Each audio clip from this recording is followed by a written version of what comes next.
Before we get going with today's podcast, I want to remind you about a great opportunity to learn football at Lauren's First and Goal Coaches Clinic. The clinic is to benefit pediatric brain tumor research as well as cancer services, and the lineup, as I mentioned, is an incredible one. 160 speakers, and right now you can get the ticket to that clinic, $49 for an individual, $150 for a staff of 5, so $30 a coach there. But you need to act now. That expires once it hits 2021 here, midnight on Friday. Again, check it out at lfgf.coachesclinic.com. Joining me is Drew Lieberman, Coach Liebs, on Twitter somewhere. Yes, sir. And you know him as at Sideline Hustle, Absolutely. The Sideline Hustle. So you've been doing a great job with the Sideline Hustle. We have you doing some articles for us, so every week now coaches see coaching the receiver, the different things that you talk about there, and I just love the detail that you put into it with both the writing side of it as well as the videos that you provide. But for our listeners, tell them a little bit about your background. You know, you were a college coach, you coached some high school ball, and I guess what led you to the Sideline Hustle? Yeah, absolutely. Appreciate you having me on, first of all, and all the work we've done together. But so I went to Wesleyan University in Connecticut, which is actually where Bill Belichick and Eric Mangini went to school. Got hurt. I played quarterback, blew up my shoulder as a sophomore, and then just kind of started coaching. Like, wanted to be involved in the program, started helping out the young quarterbacks. And like with just having such a big coaching legacy there with Belichick and Mangini, just started to pursue some things as an undergrad. Ended up being the full-time quarterbacks coach there my senior year, which was an awesome experience. Then coached at Albany for a year right out of college for legendary coach Bob Ford, his last year before retirement. Then I was at Rutgers for 3 years as the assistant receivers coach and a GA for 2 of those years. And then, you know, was at Rutgers, like learned a ton, was really blessed to be around some really great coaches. Anthony Campanelli, who's now the D-backs coach at Michigan, is one of the best coaches I ever met. And Josh McDaniels' younger brother, Ben McDaniels. Those are 2 of like my mentors. And of course, Ralph Friedgen was my boss there. He was the coordinator I worked for. So they just taught me so many great things, but I didn't love the lifestyle of sleeping under my desk and working 18 hours. So I was like, you know, there's got to be another way to kind of share my knowledge, share all this expertise that I've learned with the world and still stay involved in football. So I left Rutgers, went back to Wesleyan to get my master's degree. And, you know, what started as I thought was going to be a book turned into a podcast and now has become like a bigger media company where, you know, like I said, I'm just sharing everything I've learned through videos, through these articles, through a podcast, and just trying to create content every single day that no one else is really creating. And it's been a great process, and it's taken off the last 18 months. Yeah, and I love the way you put your videos together. They are, they're very engaging. Just the way you blend, not just the coaching points, but you have some of the music in there too. And I think it's a great way to learn. I don't know if the older coaches appreciate it as much, but I could definitely see that type of content catching on with the younger coaches too. Yeah, no, I appreciate that. It's definitely been, the biggest market has definitely been the players. Like, the players love it because I think that there's so many kids. Like, the thing that I realized shortly was there's so many kids in Idaho or New Mexico or all these random states where in the offseason they have no tools to train with. You know, if you're in a Texas or Florida or New Jersey, like, there's a lot of trainers, a lot of people doing football, but in a lot of states where football is not as big, like, they have no resources in the offseason. So that's like the first thing that we try to be at Sideline Hustle, is that resource for these players that are underserved. Then the coaches kind of come second. But I think that a lot of the content with the music and some of the effects is geared for the players. I want to start to create some longer form content that's a little bit more intricate for the coaches and kind of focus on that market a little bit more. Well, I think the detail that you do put into the videos, and a lot of times, honestly, like, I'll be watching and, you know, my phone's not on, the volume's not on, but the video's great, and you have the graphics on there that are explaining the coaching point, and honestly, just a ton of detail that you put into those things. I know it takes you a lot of time and a lot of thought to put it together, but I really see, as you start to build some of this on your YouTube channel, I actually see a lot of your stuff on LinkedIn. LinkedIn's been big.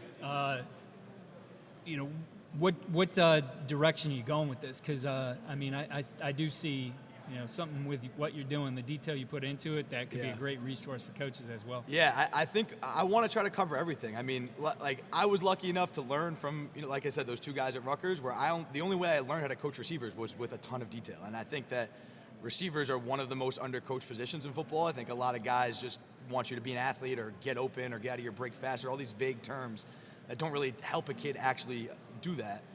So I just want to continue to create content that is covering every aspect of wide receiver play, and I think we want to do it in every single way we can. We make these 1-minute videos for Instagram and Twitter. We started to do these wide receiver film room breakdowns, which are like 15 to 20-minute videos of like single games in the NFL. Did one on Julian Edelman that did really well on YouTube. Did one on Mohamed Sanu recently. Devontae Adams will be up next. But just trying to mess with different forms of content, whether it be long-form content on YouTube and LinkedIn or short-form content on social media. I think we want to continue to build out the receiver market, but then also find some people to join the team and break down other positions with that same detail, and just continue to, again, just provide resources to people in the mediums that they're consuming content, which is, social media, YouTube, all those things, and kind of stay with the times that way. Absolutely. Well, let's talk receiver development. Absolutely. Again, I think you do a great job with this. I first became aware of you and the stuff you were doing when you were at Wesleyan, Yep. and you were the receivers coach there, and working with Matt Coyne, who worked with me at Oberlin College. What do you see in wide receiver play in general? The guys that are coming to you, the kids you work with, even some of the things you watch out there. What aspects do you see really undercoached right now, and where guys can, guys who are receiver coaches or the players out there can really do a few things to make a huge difference in their performance on game day? To me, like, people ask me all the time, what makes a great route runner? And to me, like, the definition of a great route runner is someone who can adjust their route to whatever coverage is in front of them. And you might run a post route versus 4 or 5 different coverages. Looks like a completely different route, takes 4 or 5 different techniques. But those are the things I feel like are not talked about enough. Like, you'll see on Instagram all these flashy cone drills and these guys trying to snap down really hard and use all these pressure steps that look really cool, but they don't really show up in a game very often. The best receivers in the NFL, aside from Julio Jones, aren't the physically most gifted specimens. They're the guys who are able to diagnose the defense and make these little adjustments with their technique to adjust their route, appropriately to the coverage. So that's something that I try to teach them, like a system that starts with your understanding of the game, understand what the goal of this route is first. Where is the void that you're trying to get to and get open to, and then in this situation, here's how your technique changes. In this situation, here's 2 or 3 plans to beat inside leverage press, but now your plan has to change if you see a safety over the top, or if you see, if he moves to outside leverage press. And I just think trying to help these kids develop plans. I think a lot of receivers go up to the line of scrimmage and they're just guessing. They're just running routes that were drawn up in the playbook and don't know what to do versus an inside leverage corner. They're out there running lines. Right, they're just running, right. Ben McDaniels was just saying, don't run paper routes. Don't run what they look like on paper, but the route, like a comeback, never looks like a straight line and then down to the 45. There's always some nuance to it, a stem here or a hard release inside, whatever it is. So I think trying to just allow them to learn the overall picture and teach them techniques that they're able to transfer to their game and say, hey, I'm learning this technique because it applies in this specific situation. I send your videos to my son all the time. He's a Awesome. Sophomore right now, just finished, this past year, sophomore JV season of football, and he loves to learn the technique. He's always been a guy interested in that kind of stuff, working and stuff, watching film. So it's been helpful to him. I know a lot of the things in looking at what you do. You focus especially as you get into the stem and into different parts of routes and getting in the blind spot. Yes, absolutely. And honestly, prior to you, I had not seen that in coaching materials, at least emphasized a whole lot. Talk to us about the blind spot and how that really is an advantage to a receiver who understands how to get there. 100%. So anytime a defender's zone turns towards the quarterback and he's giving you like a near hip, that's his blind spot. If you chase his near hip and get right into that little hip pocket where he can't see you, just like if you're driving a car, you have a blind spot, right behind that mirror where it doesn't see you. Anytime he gives you that near hip, you want to take the blind spot every single time, no matter what the route is. And what you want to do as a receiver is, if, let's say you're playing a team that plays a lot of cover 3, so they're zone turning a lot, playing loose coverage, giving you the blind spot. You want to make a vertical route where you're going to get on his toes and shave his shoulder and run by him, and a comeback where you're going to get into his blind spot and then break down, or maybe even an in-breaking route. You want to make all those feel the same.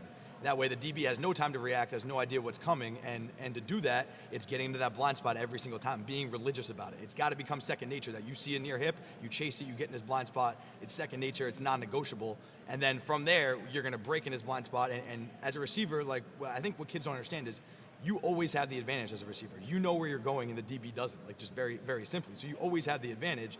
You'll never lose that advantage if you do little things like attack their blind spot every time, get on their toes. Like, you know, if you do some of these conceptual things, he can't possibly react in time when you have the advantage of already know where you're going. Right, and it's something you said before. You don't have to be that physical specimen. You don't have to be that guy who's, running a 4.3 to be able to do these things. As long as you understand those concepts. Right. There's a lot of guys you point out in your videos who are playing at a very high level in the NFL who are not those physical specimens. The first two guys I just did the wide receiver film rooms on, Julian Edelman, who, if you watch his game in the Super Bowl, he did nothing fancy. All he did was diagnose the defense and get himself into the void of the defense, and Brady knew where to find him. The entire game was his understanding of coverage. And the next guy I did was Mohamed Sanu, who's been a 7-year veteran in the NFL, has become one of the most reliable number 2 receivers, but isn't the fastest guy, isn't the biggest guy. Nothing about his game is fancy, but he knows how to get himself open by using these techniques and breaking down the defense in an appropriate way. And like, to me, it's always just, what's the defense? And then now you have a toolbox of trained techniques that you've practiced over and over, and now you have to learn when do you apply those to the situation in front of you. When we're looking at something, we'll stay focused on the blind spot here. Your favorite ways to train that concept in players, what do you like in terms of a drill progression, from taking that guy who's never heard of blind spot before, never been coached on it, to taking him from 0 to being an advanced level player? I think the simplest drill I've ever seen was from PJ Fleck, who was at Rutgers before me and has been a guy who I've learned a lot of the system from. And the simplest thing he ever did was he would start in a press position. He'd play press bail coverage and start bailing, zone turning towards the quarterback, and he had a cone in his hip, literally in his hip pocket, so that the receivers would get used to their running. They see that near hip, and now they're getting their eyes on that cone, on their target. So it's tracking. Just to track it, because you got to track that near hip. If the DB widens, you need to widen your path as well to stay in that blind spot. So literally just the concept of getting your eyes on his near hip right away and then adjusting your stem to the DB to stay in that blind spot. If he widens and you stay inside of him, well, now he can see you. You don't have the advantage of being in the blind spot. So that's like the most simple thing. And then, as you progress, like a good corner is going to try to stay square as long as possible. So you want to get on his toes and give him a pressure step at the top. Like if you're running a curl route, you might give him a post stem to get him to flip his hips and open up to the post. And now when he flips his hips, he gives you that blind spot and you can break right into it. Vice versa for a comeback or a dig. You start to mess with pressure steps or change of speeds. You put the defenders in what I call, shoot mode, right? Or chase mode where you get him, where now he's in, you give him something to get him off balance and make him feel unsure, and now you have full control because he's reacting to you and he feels uncomfortable, and now you can play with him and kind of keep him on a string. So the more you learn how to change speeds and get into certain leverages, you can get them to open their hips, and again, you always have control, so you're just trying to manipulate him throughout the route. And a lot of that you show is on the outside. Let's translate to some of the breaks for the inside guys. What kinds of things are you teaching there the inside guys? So to me, I think the outside, I teach a lot of the routes by steps. So, a 12-yard curl is a tight break on your 3rd inside step. A 14-yard comeback is a tight break on your 4th outside step.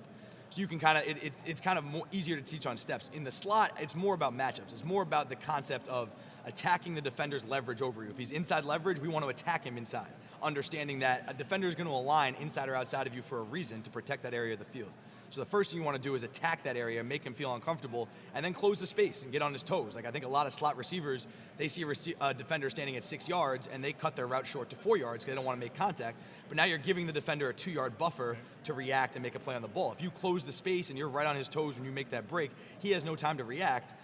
So I think attacking leverage, closing the space, getting on their toes, and then it's just learning how to pair these routes together, how to make an inside stem and then a stick route where you're breaking out look the same as when you're going to win inside and run a dig route for the first 5 yards. And I think that's the true art of something that like an Edelman does really well, is he'll stem a DB the same way on every single route so that he has no idea how to react.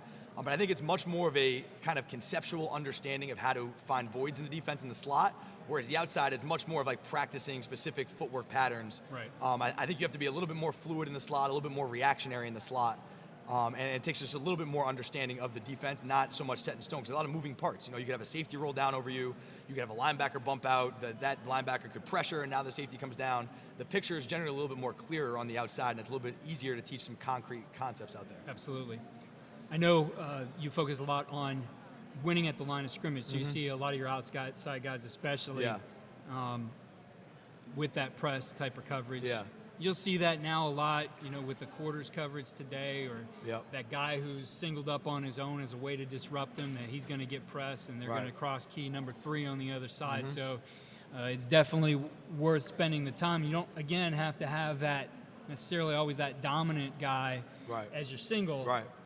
As if you have a guy who knows how to win. And 100%. I know you talk a lot about the short arm in technique. So talk to us about the short arm. This has been a tough concept for people to grasp. And so what the short arm is it starts with attacking leverage. If he's aligned inside leverage, again, he's there for a reason. He wants to protect the inside. So attack that area and make him panic. So, but the area you want to aim at is his short arm, where if you aim right up his crotch, right up the middle of him, that's not going to move him. That's not going to make him uncomfortable. Aim another yard or 2 further inside to move him inside. So that the short arm is that area 1 to 2 yards further inside. If he's outside leverage, same concept applies. Now you want to attack his outside short arm. Aim a yard or 2 beyond his alignment outside. That's going to get him into panic mode. And then basically you have 2 plans. If you attack short arm and make him move his feet first, he has to declare his technique. Is he going to jump outside to cut you off? Well, if he does, it's clear. You stick your foot in the ground, you win inside. Or is he going to stay patient and now play you inside out? By taking that wide landmark, you force him to declare. So if he stays inside, now you can just win back outside. But it clears the picture up to the receiver of understanding how the DB wants to play you by making him move his feet first. I think what a lot of guys do is they kind of aim right up the middle of a defender. He doesn't move one way or another, and they're stuck in no man's land. They don't know what to do next. Make him move his feet first, attack short arm, and then you have all the control from there. Once you get him to move, you have a plan off that. If he jumps outside, I went inside. Vice versa, but you can control things once you make him uncomfortable by moving his feet first and foremost. And the great part about that technique is you can practice that in isolation without the stem, without the other things you're going to do. So talk to us about your drill progression. So similar drill to the near hip that I got from PJ Fleck was he'll stand inside leverage and stand with a cone in his inside hand stretched out about 1 to 2 yards and giving them that aiming point like a bright orange cone. That's where I want you to aim to. And then, some of the techniques with press coverage, like you want to, I use what I call half steps if it's really close, tight press coverage, quick steps, where you're going to lead with your back foot first, but your back foot doesn't cross your front foot. And you're taking these little quick steps, always keeping your feet staggered. You want to maintain a powerful position, keep your feet staggered so that then when you do run vertically, that next step can be directly vertical, you can shave his shoulder. So there's some of those little nuances in terms of like what the footwork patterns are. Do I want to use 2 quicks? Do I want to use 4 quicks? What situations do those show up? But the concept of attacking short arm and eating up space too. A lot of guys don't like to move at the line of scrimmage. They take these pitter-patter steps and stay in one place. All you're allowing the DB to do is just get comfortable and maintain space and maintain position. If you run right at him and attack him vertically, that gets him on his heels and again, gives you control. The thing that receivers don't want to do is relinquish the control that they start every route with, because you know where you're going. So if you're aggressive, you're always in attack mode, the DB's always on his heels, and then you can win when it's appropriate to win. But attacking short arm and then just learning I try not to give guys like these specific release techniques to memorize. Right. It's more the concept. Did you attack him in the right place? Did you eat up space?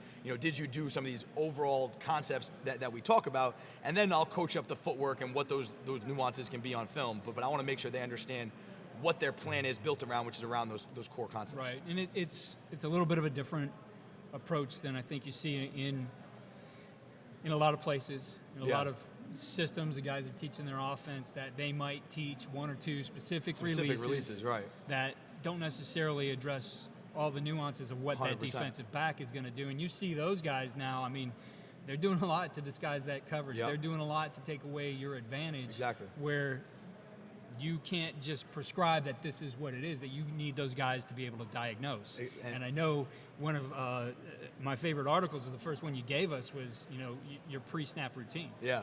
So something I talk about a lot is the coverage triangle. And I think a lot of receivers coaches spend time trying to teach receivers, full coverage shells. Like this is what the whole defense looks like. And there's not really a point in the game where the receiver ever needs to know what's happening on the opposite side of the field.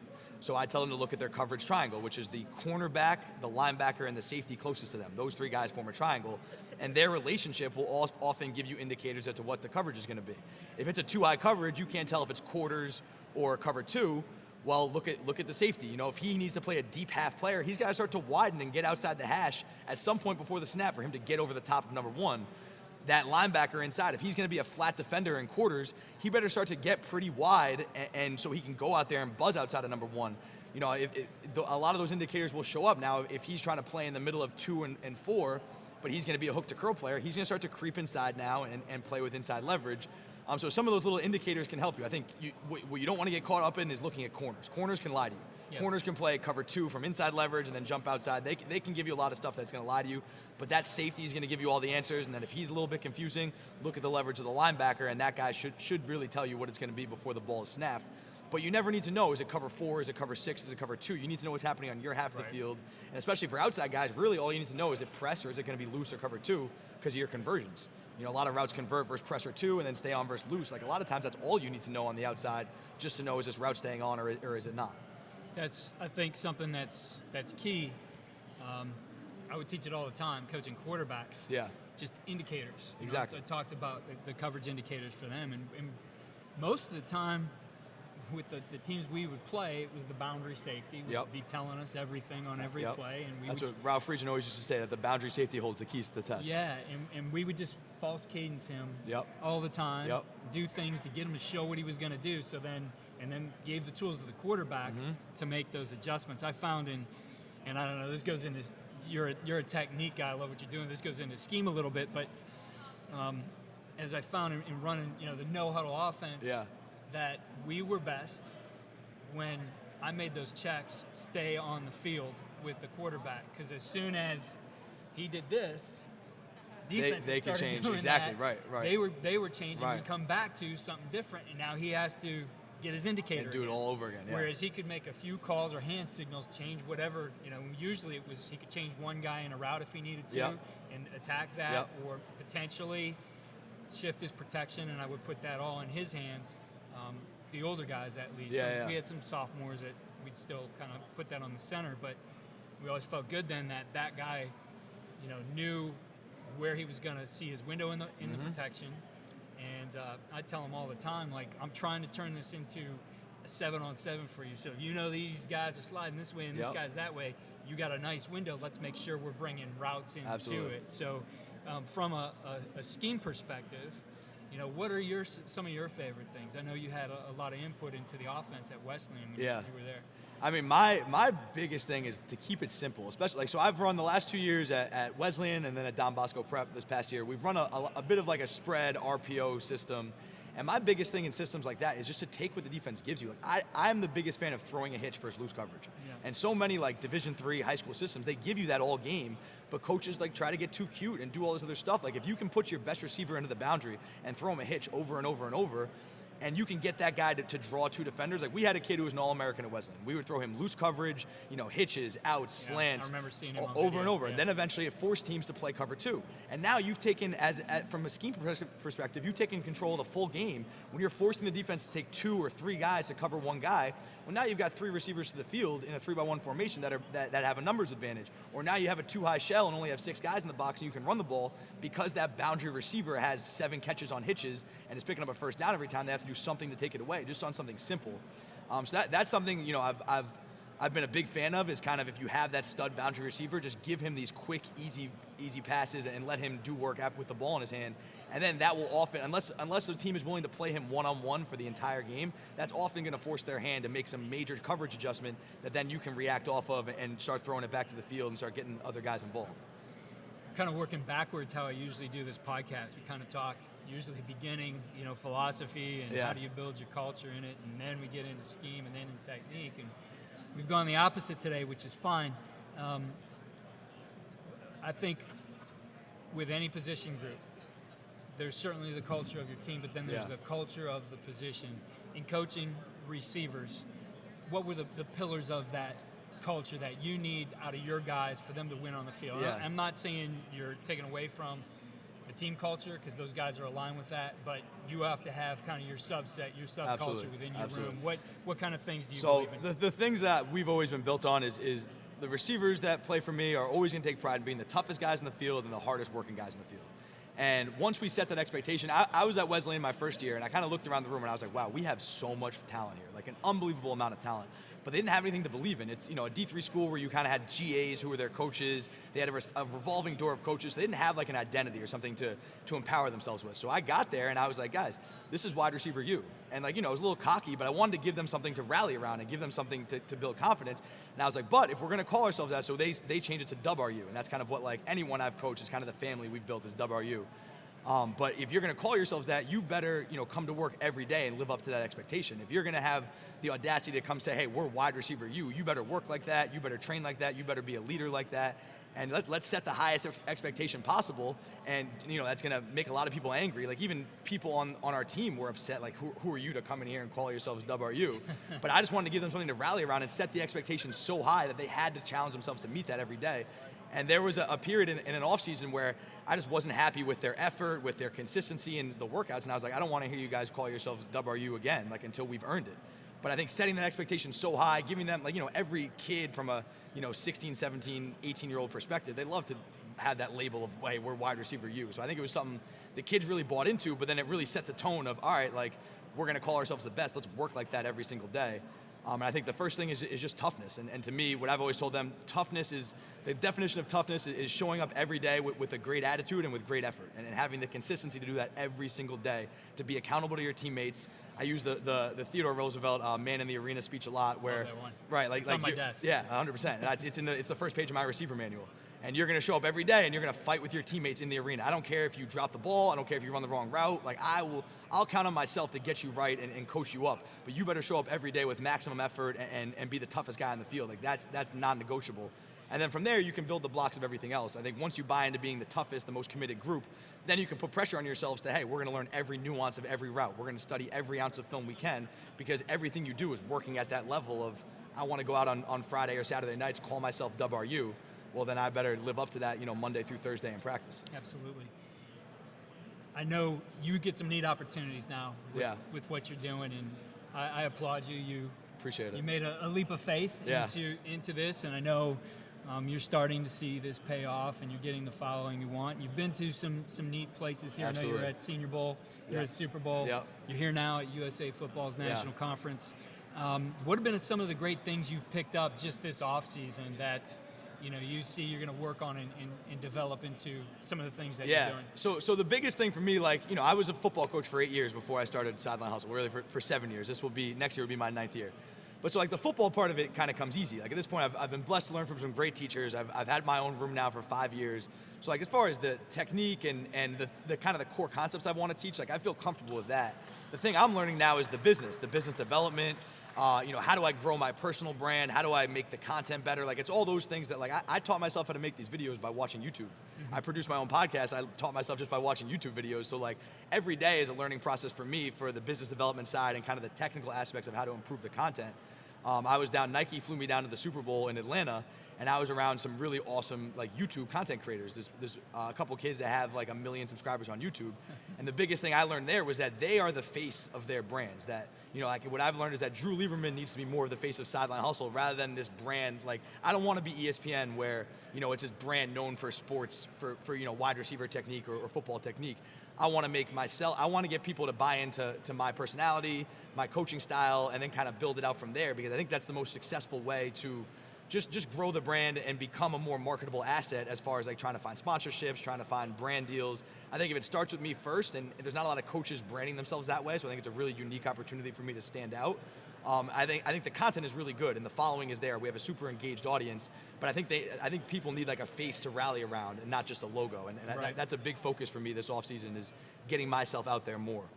And you are attuned to the branding side of the things, and seeing more and more that's an important aspect of building a football program. Taking it away from a personal brand and talking about building the brand of the program. What recommendations do you have for coaches out there to help them brand their program? We hear about coaches all the time in their community, losing numbers. I think branding's not the only answer, but I think it's something that can help if coaches know how to brand their program and take advantage of what's going on in the social media world. What advice? The biggest thing you just touched on, double down on social media. I think even now, even though social media, if people feel like it's taken off, you don't see a lot of individual coaches with great Instagram pages. A lot of them are still stuck on Twitter.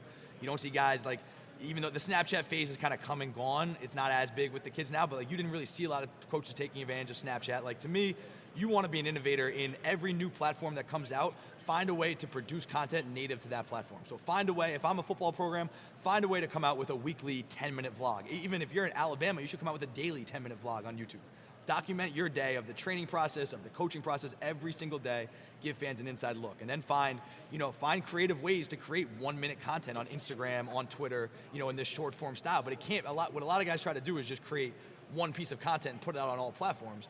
But Twitter versus Instagram versus YouTube is like the radio versus print versus television. Like, you can't put a radio ad on television and expect it to do well.